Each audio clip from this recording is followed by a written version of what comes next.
Hey, happy magical Monday to you. It is the Oracle at Mushin here, bringing you a tarot oracle card reading. It's interactive in the sense that you get to pick which of the three cards you want.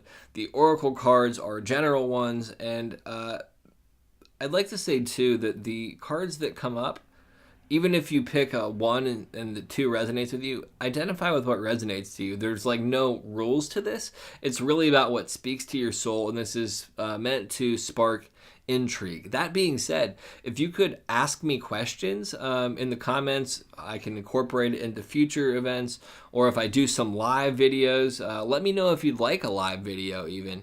I'd be happy to do that. Check out my page, Oracle at Mushin. I'm going to be constantly growing that moving forward. And with that, I'm going to quit rambling and get into the reading. So your oracle card for the upcoming week is New Growth. I think that that's very exciting. So there's all of this gold in the card. Gold obviously is kind of this wealth that we want. And I think it's important to understand that wealth isn't really about money.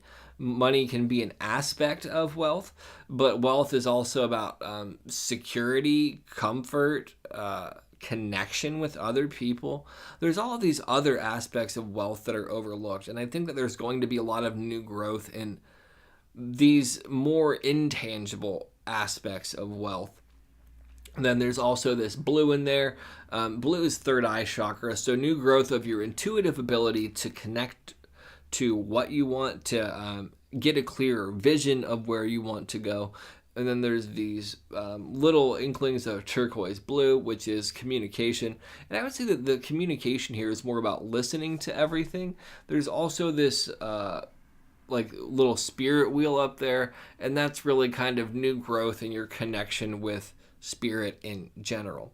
So now we are going to go to the first card. We're going to go with the twos first, and that is Queen of Bows.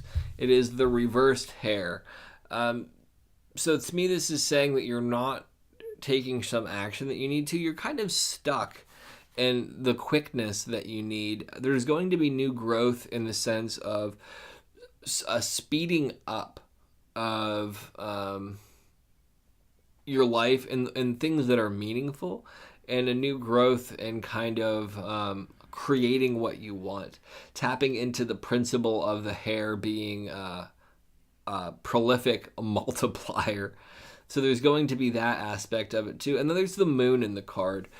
So the moon is really about not dealing with the unconscious and not navigating through some circumstances. So this is kind of saying, in order to speed things up, when you really look at the unconscious, what's going on in your shadow and all of that, you're going to clear the energy so things can speed up, and you're going to clear space so things can multiply and reproduce. And I think that that's important. Moving on, we will go to 3. It is the King of Bows, and this is the adder, and it has all of these serpents there. So serpents are symbols of wisdom. They were symbols of wisdom in traditional cultures, or ancient cultures rather, and that's one of the reasons why a lot of religions kind of bastardized the serpent, because it was about knowledge and there was this whole power grab. And that's off topic, but it's important to reference, I feel like. So for this is showing that, again, that was in the reverse position too. A lot of your thoughts are so wrapped up that you're not able to really take the action that you want, and you can't keep having all of these new ideas if you can't untangle the ones that still need untangled. So this week is going to be about untangling things before you take on new growth, and there's going to be growth in the fact that you're untangling this breeding ball of ideas. If you look, there's this confinement in the card. The confinement is you limiting your own capacity to expand yourself. But if you look, when you can begin to isolate the one snake, that one piece of wisdom, that one idea, there's all of this like room for growth and expansion up there. And there's this concept of listening and taking it seriously. There's also these elements of the rock that are in the card. The rock really is about restriction, but also stability. There's some stability in keeping your mind so cluttered that you can't take action, and it goes into the concept of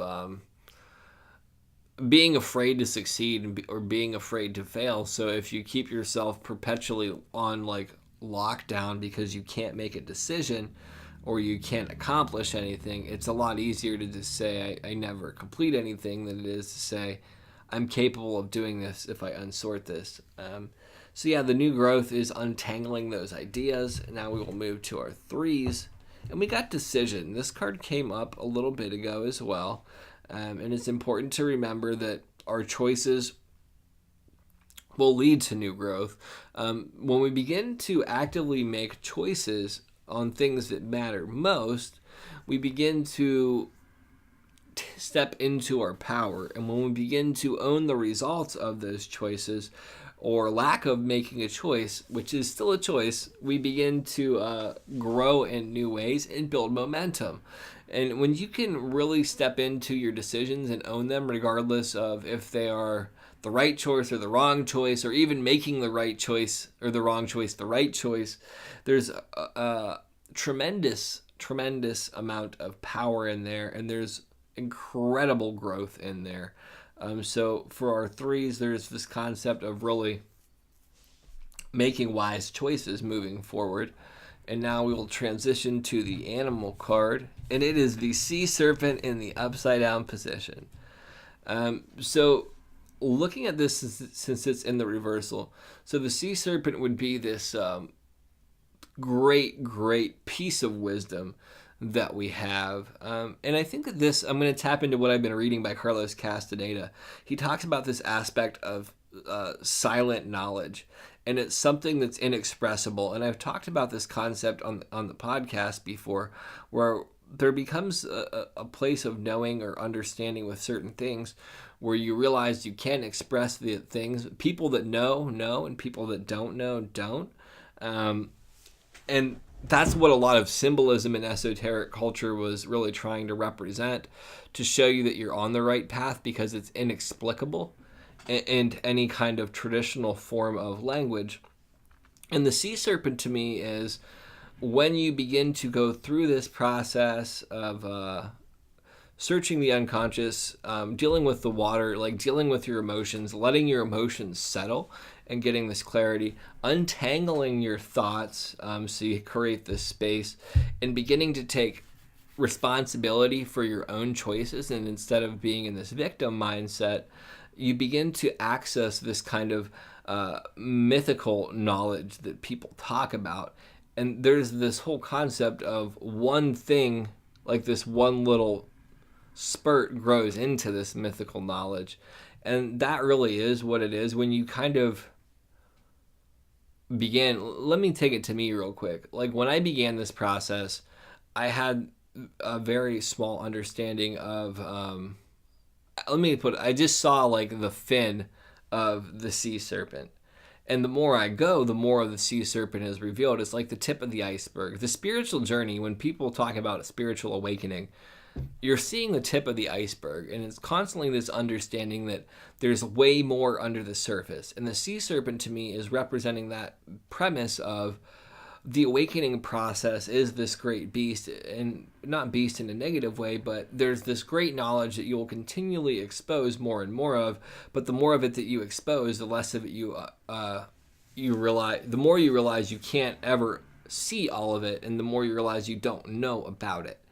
And without making that more convoluted and trying to explain the inexplicable, I'm going to shut up and really hone in on the general outline for you for this upcoming week. So you're going to be having a lot of new growth. It's going to spring from the choices that you make and taking ownership of the outcomes regardless of what they are. You're going to really speed things up in your life when you step into that place. And also that ability to speed things up in your life is actually going to come from slowing down, from decluttering your thoughts, from sorting all of your individual pieces of knowledge out individually so then you can recombine them in a meaningful, intentional way. and then that will cause this reproduction of efforts, and it's going to reach this astonishing crescendo. And then when you really get down to it, the simplification of things will unite you with this inexplicable wisdom that will further perpetuate your new growth, and that you can begin to seed into other people's lives, so they can further cultivate that knowledge. Boom goes the dynamite, people. That was phenomenal. I really hope that you enjoyed this reading. If you want to get a personal reading with me, oracle@mushin.com. I have a whole bunch of different services I offer. If you want to get 50% off your first reading, you can sign up for my newsletter, where I will share flash sales, discounts, exclusive readings that you won't find anywhere else. And yeah, the 50% off is good for any type of reading. Also, I offer a money-back guarantee, which is unprecedented in this industry. But you don't have to do that to get a personal thing. If you want to get involved, leave a comment, reach out to me when I begin doing live videos. Just follow along and say, hey, bro, I have this question, and I will answer. And if you feel so inclined at that time, you could leave a donation or just a thumbs up and share the video, whatever's clever. Part of this is my service work. I love, respect, and appreciate all of you. Stay grateful, people.